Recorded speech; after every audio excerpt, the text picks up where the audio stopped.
السلام علیکم، welcome to my channel. امید ہے آپ سب خیریت سے ہوں گے۔ الحمدللہ میں بھی خیریت سے ہوں۔ دوستو، یہ رب العزت کے فیصلے ہوتے ہیں کہ کس طرح سے کسی انسان سے دین کے لیے کام لے، اگرچہ وہ انسان مشرک ہی کیوں نہ ہو، خدا کو جھٹلانے والا، اسے نہ ماننے والا ہی کیوں نہ ہو۔ جب رب العزت کسی شخص کا انتخاب کر لے، چاہے وہ جتنا بھی بڑا کفر کا دعوے دار ہی کیوں نہ ہو، اس بات سے کوئی فرق نہیں پڑتا۔ دوستو، لوئس نامی ایک خاتون جن کا تعلق سویڈش سے ہے، اسلام سے نفرت کرنے والے دعوے داروں میں سے ایک تھی، مگر وہ کیا ہی جانتی تھی کہ رب العزت نے اسے کس کام کے لیے چن رکھا ہے۔ لوئس اسلام اور اسلام کے ماننے والوں سے اس قدر نفرت کرتی تھی کہ ان کا فیس بک اکاؤنٹ نفرت پھیلانے والے مواد کی وجہ سے پرماننٹلی بند کر دیا گیا۔ لوئس ایک سویڈش خاتون ہے جن کا تعلق ڈیموکریٹ پارٹی سے تھا۔ اپنی پرانی زندگی کے بارے میں بتاتی ہے کہ انہیں اسلام سے شدید نفرت تھی۔ وہ اصل میں اسلاموفوبیا کا شکار تھی اور اس کی وجہ ان کا بوائے فرینڈ تھا، جس نے اسے یقین دلایا تھا کہ اسلام ایک بہت برا دین ہے اور تم اسلام کی مخالف کام کر کے بہت اچھا کام کر رہی ہو۔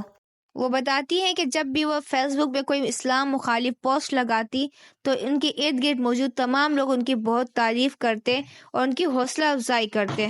اقوام متحدہ کے اجلاس کے دوران ٹرمپ نے اسلامی ممالک پر پابندی لگانے کے حوالے سے ایک عوامی ریلی کا انعقاد کیا تھا۔ اس ریلی میں انہوں نے باقاعدہ حصہ لیا اور تقاریر کی۔ اپنی تقاریر کے ذریعے یہ بات ثابت کرنے کی کوشش کی کہ اسلام ایک دہشت گرد دین ہے۔ جس تقریر کو ٹی وی چینلز نے بہت زیادہ کوریج دی اور بس اسی طرح انہیں لوگوں میں پذیرائی ملتی گئی۔ وہ بتاتی ہے، لوگ جتنی زیادہ میری تعریف کیا کرتے، میں اتنی زیادہ اسلامی مخالف نظریات میں شدت پسند بنتی گئی۔ اس وقت مجھے اپنے آپ پر بہت زیادہ فخر محسوس ہوتا، جو کہ میں اب سمجھتی ہوں کہ میری جہالت تھی۔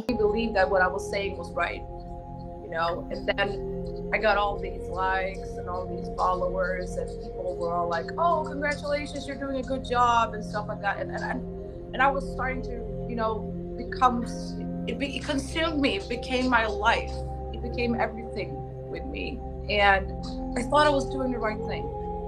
I'm gonna be honest with that. I actually thought that I was doing the correct thing. I thought I was doing the right thing. I was so proud of myself every time I posted something that to me today is what I would be calling hateful. Louis اپنے بارے میں مزید بتاتی ہے کہ ان سب چیزوں کی وجہ سے مجھے بہت زیادہ چڑچڑی ہو گئی تھی، مجھے بہت زیادہ غصہ آیا کرتا تھا، میں دن بدن ڈپریشن کی مریض بنتی جا رہی تھی۔ میری زندگی میں بدلاؤ اس وقت آیا جب فیس بک نے ان کا پیج بند کر دیا۔ مجھے فیس بک میں نفرت پھیلانے والے مواد کی وجہ سے بلاک کر دیا گیا تھا۔ میں اپنے بارے میں سوچنے لگی، کیا میں دنیا میں نفرت پھیلا رہی ہوں؟ یہ وقت تھا جب میں نے ان تمام چیزوں سے بریک لینے کا سوچا، اور اب میں نے اپنے آپ کو پولیٹیکل ہسٹری اور اسلامک مطالعے میں مشغول کر دیا۔ یقیناً اب بھی میرے ارادے کچھ اچھے نہیں تھے۔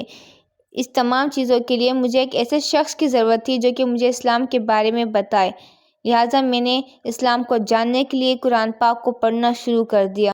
قرآن پاک کو پڑھ کر میں اس میں سے برائیاں نکالنا چاہتی تھی، مگر اس کا اثر تو میری زندگی پر کچھ مختلف طرح سے ہوا۔ میں جیسے ہی یہ قرآن پاک پڑھتی، وہ مجھے اپنی طرف کھینچنے لگتا، مجھے اپنی طرف مائل کرنے لگتا۔ اور آج میں ان تمام لوگوں سے کہوں گی کہ قرآن پاک پڑھیں جو کہ اسلام سے نفرت کرتے ہیں۔ آپ اسے صرف اور صرف بطور کتاب پڑھیں، نہ کہ مقدس کتاب، مگر صرف ایک سورت یا پھر ایک چیپٹر ہی پڑھ لیں اور پھر نتیجہ اخذ کریں کہ اللہ پاک آپ سے اس سورت میں، اس کتاب میں کیا کہنا چاہتا ہے۔ اس طرح تھوڑا تھوڑا کر کے پڑھیں۔ جب میں نے خود پرسنلی قرآن پاک کو پڑھا تو مجھے احساس ہوا کہ ہمارا میڈیا کس طرح سے قرآن پاک کے الفاظ کا غلط ترجمہ کر کے دنیا کا برین واش کرنے کی کوشش کر رہا ہے۔ مجھے سیاست کی چالاکیوں کو یہ سمجھ آنے لگا اور میں نے اس سے بھی کنارہ کشی اختیار کر لی۔ وہ لوگ صرف اور صرف میرا اسلام کے خلاف استعمال کر رہے تھے۔ میں نے اسلام قبول کرنے سے پہلے 5 سال تک اسلام کا مطالعہ کیا، اور میں نے اسلام کا مطالعہ بطور مذہب اتنا نہیں کیا جتنا کہ اسلام کے پولیٹیکل ہسٹری کا کیا، کیونکہ میرا شعبہ سیاست تھا، اس لیے میری ذاتی دلچسپی بھی سیاست ہی تھی۔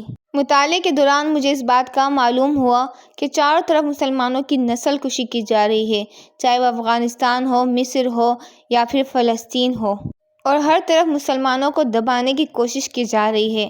اور ایسا نہیں ہے کہ یہ 5 سال پہلے ہو رہا تھا، بلکہ یہ تو آج بھی ہو رہا ہے۔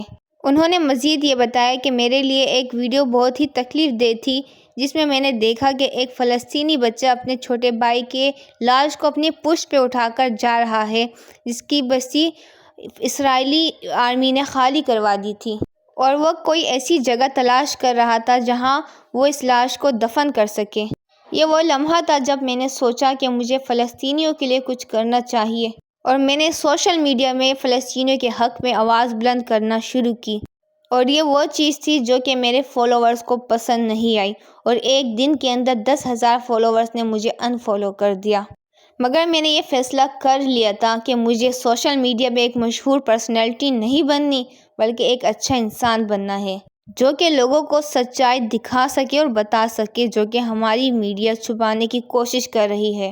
میں نے یہ بات پڑھ رکھی تھی کہ تمام انبیاء حق کی بات کرتے تھے، وہ ان چیز کو نہیں دیکھتے تھے کہ اسے پسند کرنے والے لوگ زیادہ ہیں یا ان سے نفرت کرنے والے۔ اسی طرح میرا مقصد بھی لوگوں کو سچائی سے آگاہ کرنا ہو گیا تھا۔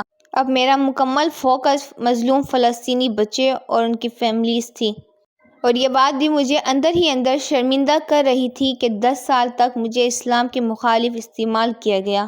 ابھی تک میں نے کلمہ شہادت نہیں پڑھا تھا، مگر اندر ہی اندر خود کو مسلمان تسلیم کر لیا تھا۔ اپنی ہر دعا میں اللہ کو پکارتی تھی اور اپنا ہر عمل اللہ کی خوشنودی کے لیے کیا کرتی تھی۔ پھر ایک دن میں بیماری کی وجہ سے اسپتال میں تھی کہ مجھے ایک دن ڈاکٹر سلیمان کا فون آیا، جو کہ میرے بہت اچھے دوست بھی تھے۔ انہوں نے مجھ سے پوچھا، کیا تم باقاعدہ اسلام کے کلمات پڑھ کر اسلام میں داخل ہونا چاہتی ہو؟ میں نے انہیں فوراً جواب نہیں دیا، مگر اگلے دن فون کر کے کہا کہ ہاں، میں کلمہ شہادت پڑھنا چاہتی ہوں۔ اگلے دن میں نے لائیو کال میں اپنے پیرنٹس اور کچھ دوستوں کے سامنے اسلام قبول کر لیا۔ I bear witness that there is no God worthy of worship except Allah. انہوں نے بتایا کہ اسلام قبول کرنے کے بعد مجھے ایسے محسوس ہوا کہ میں ایک بار دوبارہ پیدا ہوئی ہوں، اور میں پہلے سے زیادہ محفوظ اور مضبوط ہوں۔ اب میں چاہتی ہوں کہ جتنا وقت میں نے اسلام کے مخالفت کرنے میں گزار دی، اب میں اسلام کے حقیقت بتانے میں گزار دوں۔ دوستو، بے شک رب العزت بہت ہی زیادہ غفور و رحیم ہے، وہ جسے چاہے جیسے ہدایت دے، اور وہی ہے جو دلوں کے حال سے واقف ہے۔ امید ہے آپ کو آج کی ہماری ویڈیو پسند آئی ہوگی۔ چینل کو سبسکرائب، ویڈیو کو لائک اینڈ شیئر کیجیے۔ ملتے ہیں اگلی ویڈیو میں۔ اللہ حافظ۔